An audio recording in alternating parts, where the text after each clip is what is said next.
అందరికీ నమస్కారం. ఆచార్య శ్రీ శక్తి ఛానల్కు స్వాగతం. శ్రీ శంకర భగవత్పాద విరచితమైన శ్రీ దక్షిణామూర్తి స్తోత్ర స్తవరాజంలోని 7వ శ్లోకాన్ని ఈరోజు భావయుక్తంగా అనుసంధానం చేద్దాం.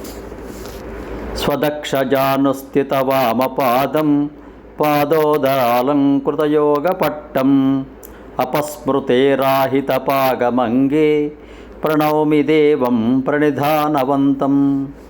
తన కుడి మోకాలునందు వామపాదమును చేర్చి పాదములయందు నడుమునందు అలంకరింపబడిన యోగపట్టము కలవాడును, స్మృతిలేని వాని అంధకాసురిని శరీరమునందుంచబడిన పాదము కలవాడును, సమాధియందున్న శ్రీ దక్షిణామూర్తి దేవుని స్తుతింతును అని శంకర భగవత్పాదులు ఆ సకల విద్యలకు మూలమూర్తి అయిన దక్షిణామూర్తిని ప్రార్థిస్తూ ఉన్నాడు.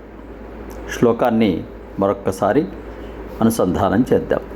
స్వదక్షజానుస్థితవామపాదం పాదోదరాలంకృతయోగపట్టం అపస్మృతేరాహితపాదమంగే ప్రణౌమి దేవం ప్రణిధానవంతం.